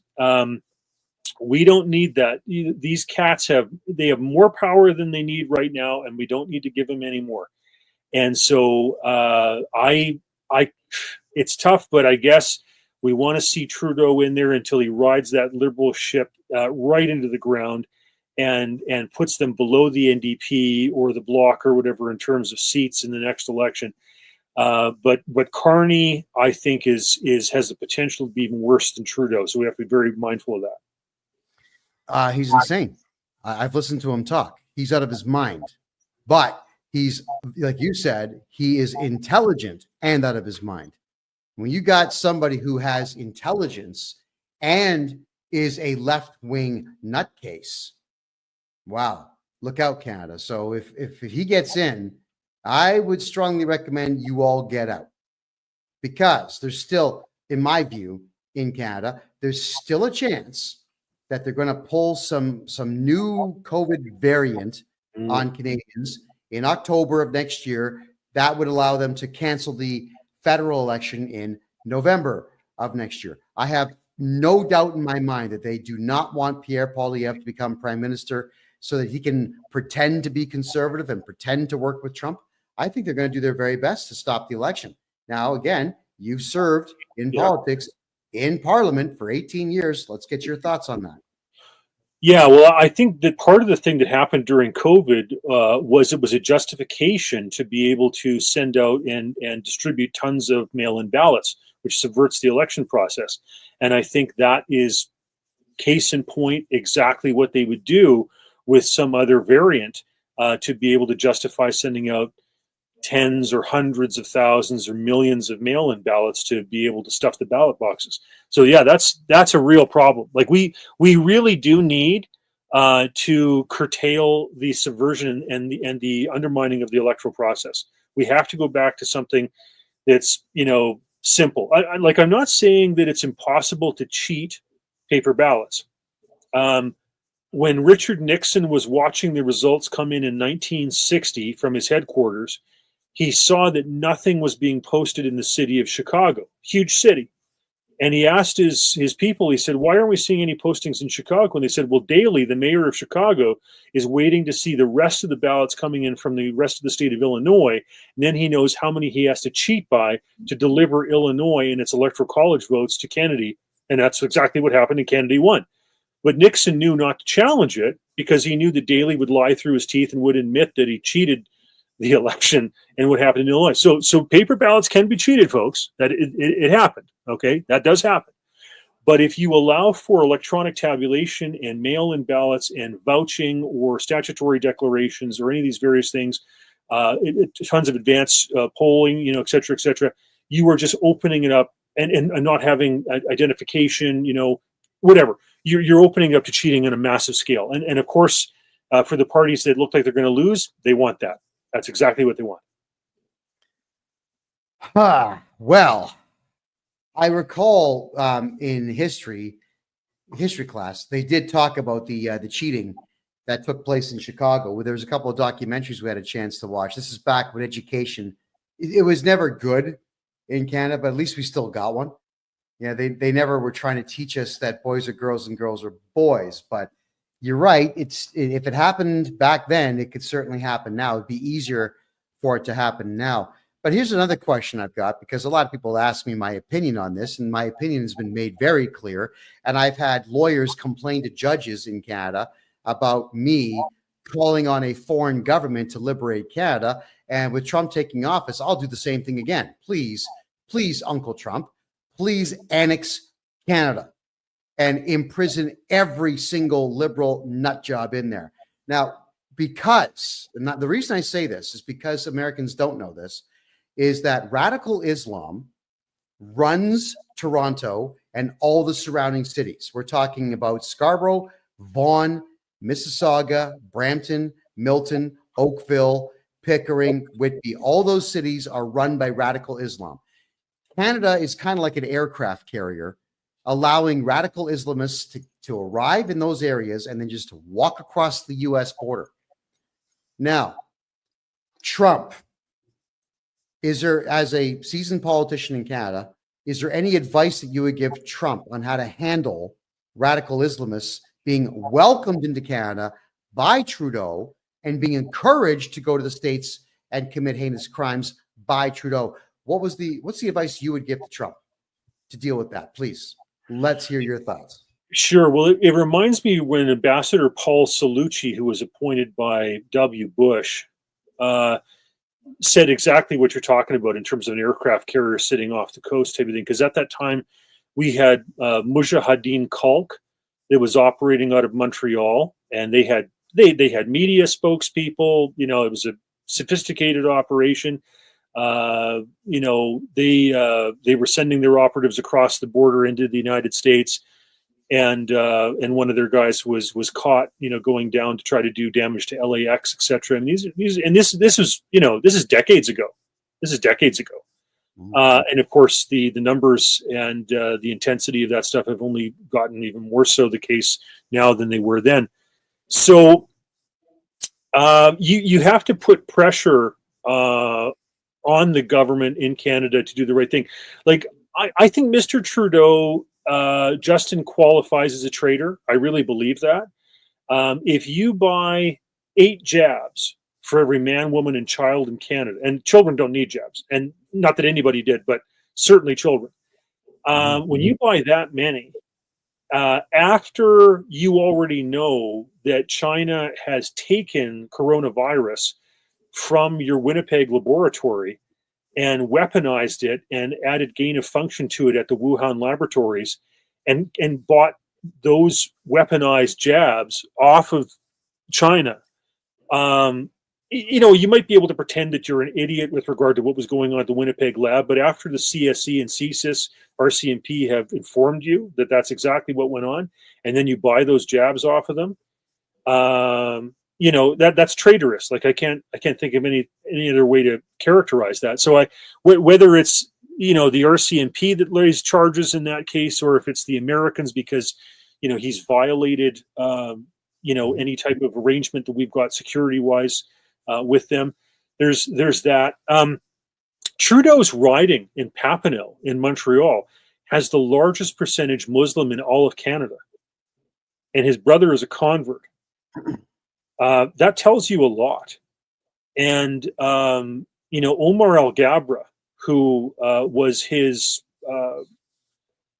ambassador, if you will, into that political entity, was Muslim Brotherhood and whatever. I mean, it really changed the tenor of the Liberal caucus. Like, up until that time, what would happen is, you know, there were people who were of, you know, Arabic or Islamic, et cetera, backgrounds, like Mac Harb, who was an MP in the Ottawa area. But, you know, there still were people like Senator David Smith or et cetera, that were in the caucus that gave a different perspective with regard to the Middle East, and kind of won the day, if you will, inside the Liberal caucus. But once Omar Al-Gabra got elected, that fundamentally changed the Liberal caucus, because now this guy was reporting back to the imams in some of these areas that had significant Islamic populations. And so now the imams were willing to mobilize their mosques against Liberal MPs that weren't towing the line, as it were, or would say one thing at the mosque to get the votes for the nomination of the general election, but then vote or speak differently inside the Liberal caucus or what was going on in parliamentary proceedings in Ottawa. So that was a fundamental change. And I think unseating Mr. Trudeau would be a big help for solving some of these issues, because his riding is so stilted. But Mr. Al-Gabra was another factor, and there's others. Okay, so for again our American friends, this is Omar Al-Gabra, who is Muslim Brotherhood, and who made it very clear that he wanted to have every Canadian woman wrapped up in burqas, that he wants Sharia law to be prevalent and the main law of Canada. This guy was somehow the transport minister of Canada for a while, but like Rob is saying, was reporting to the radical Islamist imams about which Muslims were not radicals. Now, isn't that sick? Or even which Liberal MPs weren't as fervent in advancing their issues as they would want, right?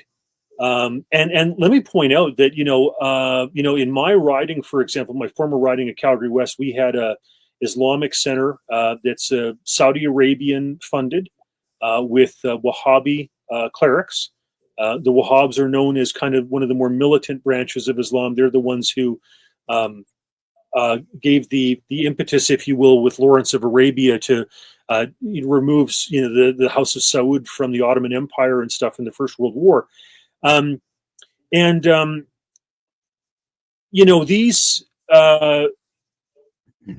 when they showed up in a nomination that I had, for example, 550 signed up, 440 voted. That's an 80% voter turnout. I've done a lot of get out the vote efforts in my time in politics, and I will tell you that, normally it's maybe 50, 60%. If you do a really good job on get out the vote, you'll get in the high 60s, maybe 70s. I've never run into a population where you can do an 80% voter turnout. Like that's a rare thing. That is an outlier on the bell curve in terms of turnout. So if they have those types of turnouts, you can imagine the influence that has in nominations and general elections. Like now, for example, in Ontario, they have their own dedicated political party. For those who maybe don't understand Canadian politics, there is this absolutely bizarre movement within Canada by white people to take away the rights of specifically and only other white people, to even criticize the fact that communist China runs the west coast of Canada and that radical Islam runs Toronto and the entire surrounding area. You've got about 6 million Canadians are completely under the influence of radical Islam.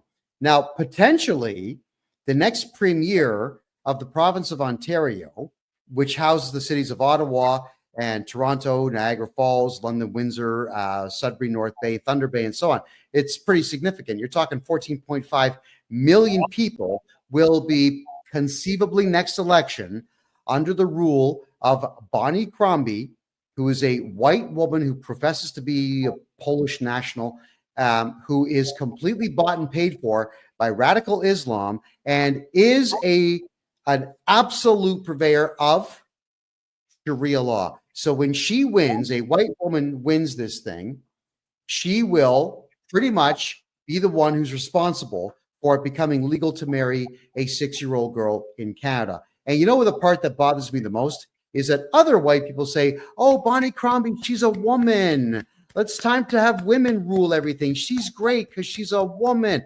That is how Canadians think. It is absolutely bizarre that nobody is looking into the fact that I'd say every politician in the Liberal Party and the New Democratic Party in Canada is completely bought and paid for by radical Islam. I mean, the Democrats, they already proved that with Barack Obama. He was a Muslim. And nobody paid attention to that.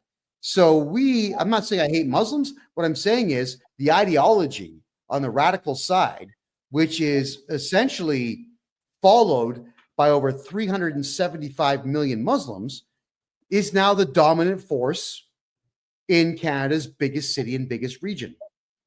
And Americans need to be concerned about that. So should we ask Uncle Trump to please annex Canada? I don't know. Your thoughts? Well, I remember I was down on the McCain campaign when he was the last lone man standing against Barack Obama. I was down in Washoe County in Nevada campaigning in that election. And the only time where we led for the Republicans in the final stages of that campaign was when they were running radio ads with his middle name, which was Barack Hussein Obama, and talking about him being trained at a madrasa in Indonesia. And that was the only time we led. But of course, there were politically correct types who said, oh, boo hoo hoo, you can't draw attention to that. And so then when those ads got pulled, we slipped back and we actually lost the state of Nevada right next to John McCain's home state of Arizona. I also want to point out, because you referenced China with regard to entryism and subversion and affecting the political process. In this last election in British Columbia, where now it looks like the NDP is going to have to forfeit one of their seats to have them be speaker, and then there's going to be a tie in the legislature for the Greens and the Conservative Party. I know somebody who was a very, very senior campaign operative for John Rustad and the BC Conservatives, who, when the Liberal Party looked like it was collapsing, and indeed it was, because they folded and endorsed Rustad and hoped that some of their MLAs would be able to fall under the banner, the Chinese reached out to operatives that I know in BC politics, hoping that they could migrate their influenced MLAs over from the BC Liberals into the BC Conservatives so that they wouldn't lose influence in the BC legislature. And they were willing to pay money to do it. That's incredibly telling of the nature of the interference, subversion, control, foreign interference, etc. Like this, it's very real. It's very, very real, folks. So corruption, as we talked about here, corruption in Canada and the United States is rampant. It's just they try their very best to hide it. And they've got, here's the problem for all of us, the liberal media on their side to hide it. And for anybody in the United States who doesn't understand Canadian media, all of it is far left. All of it. Every news outlet, whether it's radio, TV, print, internet, it's all far left liberal. The only conservative voices out there are just individual people who talk in front of a banner or talk out of their cars. They tend to, of course, be a lot more accurate than any newspaper in Canada. And in 2017, there was a bribe that was placed out to the tune of $580 million that the Liberal Party, Justin Trudeau, gave to all the liberal media, saying, hey, guys, insult everybody who's Christian, insult everybody who's on the conservative side of the argument, insult Rob Andrews there, insult Kevin J. Johnston here, Chris Sky, Pat King, Archer Pawlowski, and so on, and do it nonstop, which they've done. That was one hell of a bribe to all the media. There were 1,500 media outlets in Canada that got this bribe to make sure that left-wing ideology, like being pro-pedophilic and pro-drag queen in front of kids and pro-radical Islam and anti-Christian and anti-white and anti-male and pro-feminist, all that trash has been just hammered into Canadians' heads for the last 8 years. So, and there's no alternative. Yeah, I did a campaign to defund the CBC, and I had the Friends of the CBC who came out and mobilized against me in my nomination in Signal Hill. They didn't like it very much. But, when you think about, like, they were willing to raise millions of, they were willing to use millions of our taxpayer dollars to defend Jian Ghomeshi, right? Because he was a somehow a sacred, product of the CBC and his sexual peccadillos or whatever. Like it just goes to show you how warped and twisted that all is. And there was a guy that I sat in I guess you'd call it a lecture or an interview with, Joe Bourgault, and his group interviewed this fellow. He was a former CBC journalist. He was disgusted by the totally slanted view that the CBC and frankly other broadcasters as well did during COVID to basically not check, to not validate, to not verify, etc., editorialize COVID and jabs and mandates and all this type of stuff. And I give him credit because he broke ranks with his former CBC colleagues and called them out on it and wrote a book about it. But I mean, it's really disgusting. And now when you have as many options as you do with regard to media, whether it's internet or satellite or whatever, like why the hell we're subsidizing this thing to the tune of billions of dollars? It just doesn't make any sense. It's just control. That's what it is. It's control. That's what it is. That's what it is. Totally. And of course, during COVID, Rob, I think you remember I put this book out here, Masks Are Bullshit. And well, I got arrested for it because you can't save the lives of Canadians in Canada. If you want to get a free copy, everybody, head over to my website right now, kevinjjohnston.com, and hit the book section. You'll see the codes there, KJJ Instagram 1 for the ebook and KJJ Instagram 2 for the audio book. Go ahead, download it. It's free of charge. It was written to be a very offensive 80s stand-up comedy routine. But imagine you put a book out talking about the fact that there's no pandemic. Everything in the book, even though it's hilarious, is still factual. And I got arrested for it 2 days after it was released. Now, they released me a couple of hours later, but I still had to sit in the back of a police car with my hands cuffed behind my back. And I don't know if you've been in the back of a Canadian police car, but I'm only 5'6". My knees were in my stomach. I had a tough time breathing, and I didn't have the room to get my cuffs underneath my legs to bring them forward.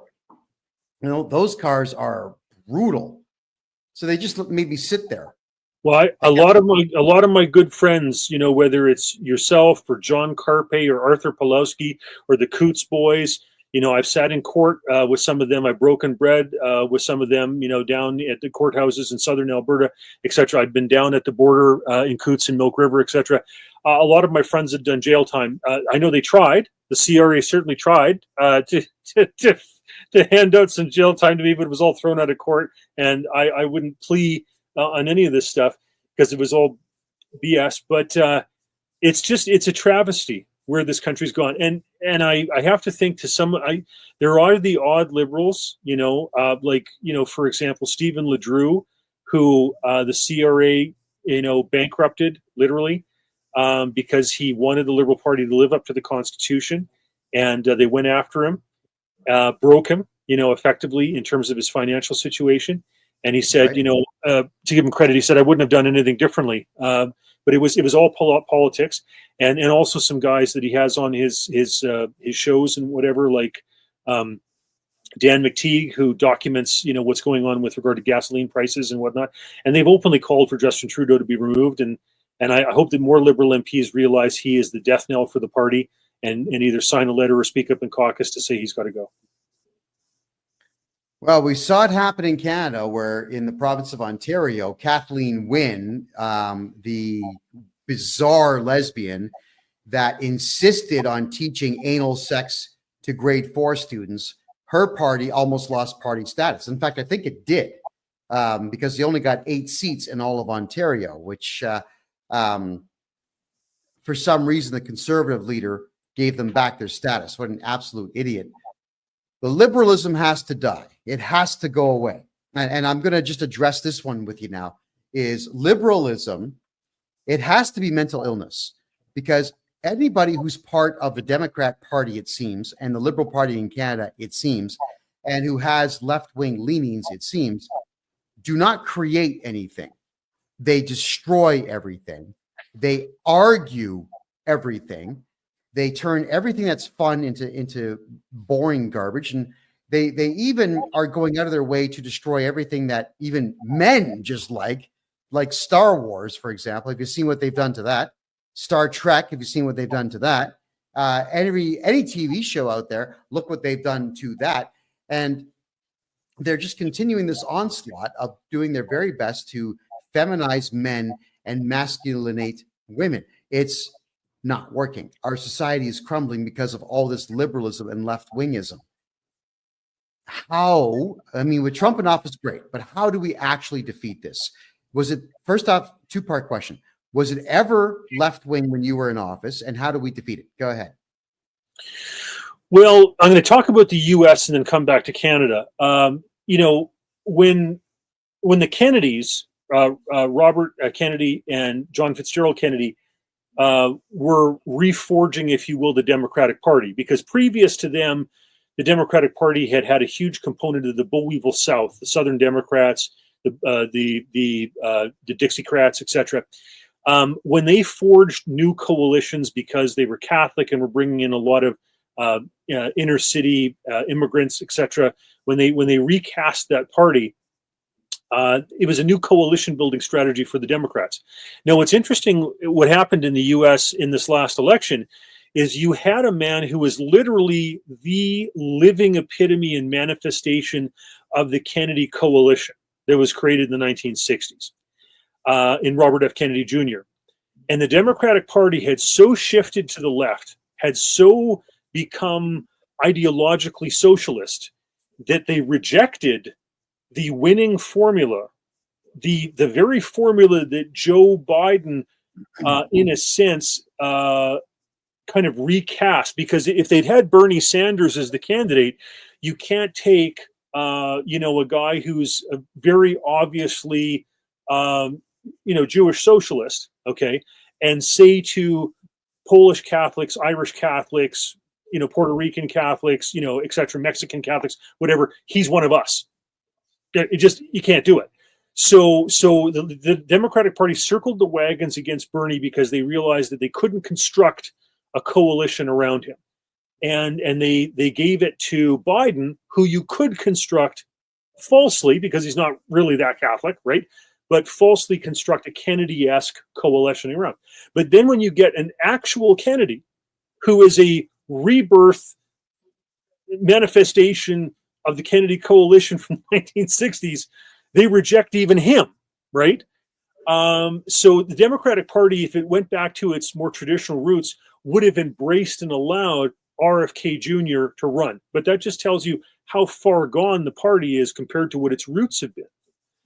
I remember in Canada, for example, when we had Doug Fisher, who was a CCF member of Parliament, going back to the 1950s, previous to the NDP being created in 1961.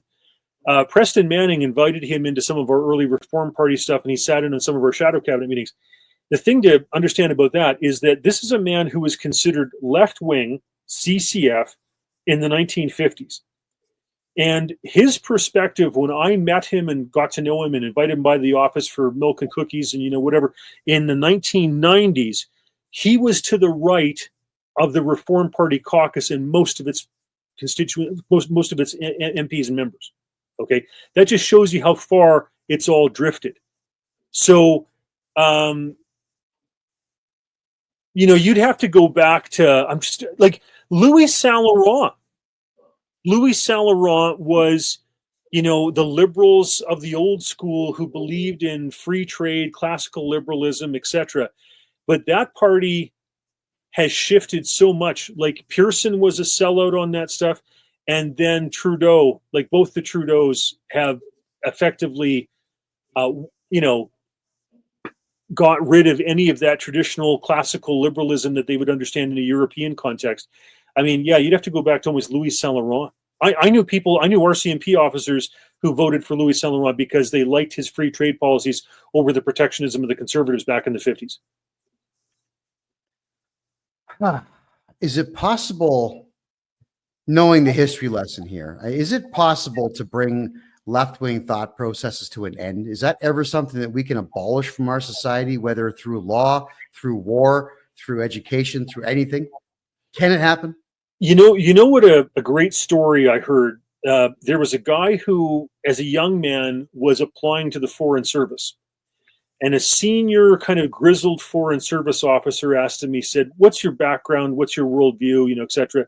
And this young man said, "Well, I kind of lean left. I'm kind of, progressive. I see the value of, social democracy or democratic socialism or whatever.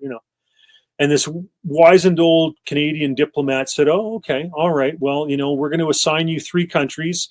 And, you're going to spend 2 years in the first and 2 years in the second and 2 years in the third. And then after that, we'll have a meeting again and figure out kind of where you're at and what you think of diplomacy and serving in the Foreign Service, etc." And so the first country he got sent to was Czechoslovakia, and it was the late 60s. And he got to see the Soviet tanks come in and crush the students and kill people and everything that was the Prague Spring getting crushed. And then after that, he was sent to Poland, and he got to see the repressive regime there, which was even more repressive than what he had seen in Czechoslovakia. And then for the next 2 years, he was sent to Moscow, and he got to see how even whatever freedoms that there were still left in Poland were extinguished and the human spirit totally crushed in Moscow. And then he came back to meet that senior wizened old civil servant, after 6 years abroad. And the old civil servant asked him, he said, "So what do you think now?" And the guy said, "I have had my eyes opened. I understand how evil it is. I understand how soul crushing it is. And my views have fundamentally changed, and I embrace freedom." I think Canada's problem is we have this longest undefended border in the world and trade relationship with the United States, who pays the price for defending freedom in the world. And we have grown up as this spoiled brat next to it, who enjoys the benefits of its hard work and its productivity, and it's shedding its sons and daughters' blood on foreign soil for freedom. And I think if more Canadians spent time in North Korea or China or Cuba, etc., and got to see it for what it really is. Like, I used to have kids who came into my office and they would say, "Oh, Mr. Anders, can we have some little Canada flag pins? We're going off to, wherever." And I would say, "Okay, well, we'll give you 10 or 100 or whatever. But if I give you 100, I want you to come back when a year from now or whenever your time is done, whether it's, foreign affairs or if it's, whatever it is, I want you to come back and tell me what your experiences and what you've learned." And every single time they came back realizing that corruption and waste and top-down oppressive government was terrible, and they got to see it in these various regimes. Now, Canada has our own version of tyranny and oppression, and you and I have both faced it. We know many of our friends have as well.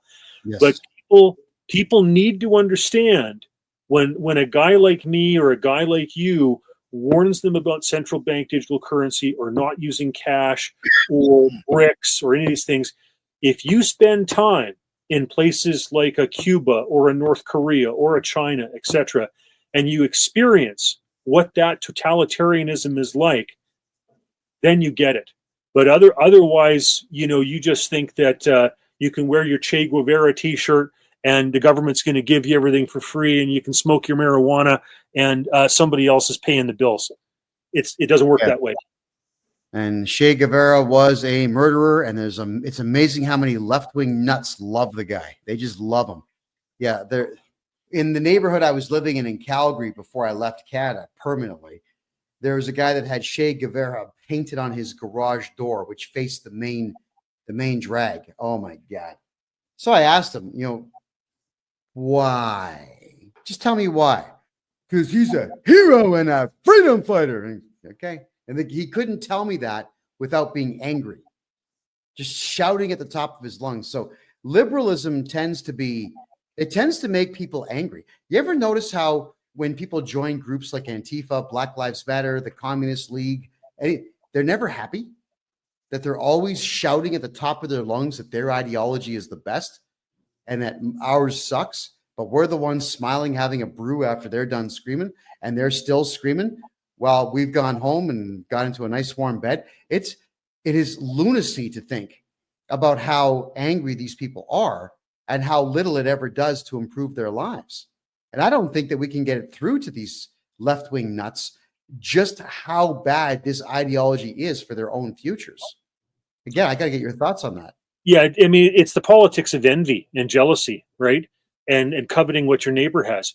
My social studies teacher in high school, Mr. Bergstrom, had a great analogy for this, and he said, it's easy to teach communism. You gather some people under a coconut tree, give them some AK-47s, point to the rich guy's house on the hill and say, let's just go take it. Let's redistribute his wealth. Okay. That's easy. That's an easy lesson. But to understand Adam Smith and, the wealth of nations and supply and demand and Milton Friedman, that takes more understanding. They're powerful lessons, whether it's Henry Hazlitt or some of these other great economists, that need to be taught, because communism's easy. It's just the politics of envy. Yeah, it's crazy. So now let's cover something else, and we're coming to our last couple of minutes here, so we may as well. 'Tis the season coming up here. Christmas is on its way. For those who may not know, West Edmonton Mall, until the Arabs decided to compete with North America, was the biggest shopping mall in the world. It literally is 1 mile wide. And inside it actually has a really good water park, I will admit, and go-karts. It used to have a submarine ride inside. So there is some cool stuff in there, but I'm not a retail guy, so the only thing I go for is the water park. But this huge shopping mall now is having diverse Santa. So Santa will be white on one day, black on the next, yellow on the next, brown on the next, red on the next, and so on. They're going to rotate it because apparently a white mythos is just not allowed to happen anymore. What's going to happen with Krampus? Will they make Krampus black and then Asian and so on? I don't get it. So I just want to say that left-wingism is ruining everything, including Easter and Christmas and Ash Wednesday and so on. But I just want to let everyone know this is Panama. We have a lovely 30-foot tall tree in one of the malls here. Every shopping mall now has Christmas. Christmas spirit is already here. It's not even December yet. Here's another one. This is called Albrook Mall. This mall is 1.1 kilometers wide. They've got the Nutcracker Suite men out there. They got Christmas trees absolutely everywhere. This is a photograph from last Christmas where the Panamanians get together and sing Christmas carols in English around these Christmas trees in the mall. So, Rob, last question for you. How is it that Canada, the United States, has walked away and destroyed its own culture, but every other country out there is actually embracing American and Canadian culture? Go. Your last thought of the day. Well, Yuri Bezmenov, who was a defector from the KGB, talked about how subversion was working powerfully in the United States and in Western countries to subvert our culture. And I think we need to appreciate the values that Christianity imbues in our civilization, and maybe not even Santa, but, as they say, Espanol, Feliz Navidad, and to embrace Mary and Joseph and Jesus as the basis of Christmas. Christianity is a big deal, and we best not throw the baby out with the bathwater, even if people don't subscribe to all the tenets of it. So many things about our society, whether it's, the idea that you stop to allow an ambulance to pass so somebody can get to the hospital, et cetera. Those are all based on, being a good Samaritan, et cetera, et cetera. Do unto others as you'd have to do unto you. These are beautiful Christian values that we need to preserve and cherish. Oh, I agree 100%. Rob, we're out of time. Tell everybody who you are one more time and how they can reach you. Go ahead. Rob Anders. How do they reach me? Well, Facebook. How about that? I've got the Silver Billy cowboy hat from my grandfather. All right, everyone. So Rob Anders, former member of parliament, a guy who stood toe-to-toe with Justin Trudeau. And I feel sorry for you on that. That couldn't have been a good experience. Well, he's a doozy. Yeah, we'll leave it at that. We'll definitely leave it there. Rob, a pleasure to see you as always. Thanks for being here. Greatly appreciate it. All the best. All right, take care. Wow, God, this guy, he knows everything. It doesn't matter what you ask him, he knows it. I'm willing to bet if I was to ask Rob Anders how I could make a wheel the way that they did in 500 BC, that he'd know. And he'd know exactly what tool to use and exactly how much pressure to put on the hammer to get it to work. That's why I love Rob Anders, everybody, is that he is very well versed in world politics, banking, and in general, world history. To have a conversation with Rob Anders, even on a personal scale, it's a wonderful thing. And we're very lucky to have had him come in here to talk to us about currency, BRICS, and the possible future that we could have if we all maybe smarten up just a little bit. I want to say thank you to all the Americans who joined us tonight. Really do appreciate you being here. My name is Kevin J. Johnston. I am Canada's #1 podcaster and biggest mouth, and I am the guy that had to escape Communist Canada because of all the attempts on my life just for being a big mouth podcaster. It's unbelievable. And I want to say thank you to the people of Panama for welcoming me here and giving me a home here. It's a wonderful country with wonderful people. It's sad that I can't go back to my country and not get killed when I go, but things are what they are. I'm not going to cry about it. I'm going to move forward and bring to the table everything that I do, and that's my skill set to help all of you save money with your taxes. So if you want to get your taxes done, I can go back 10 years in Canada and get you back every penny that you've ever paid in tax.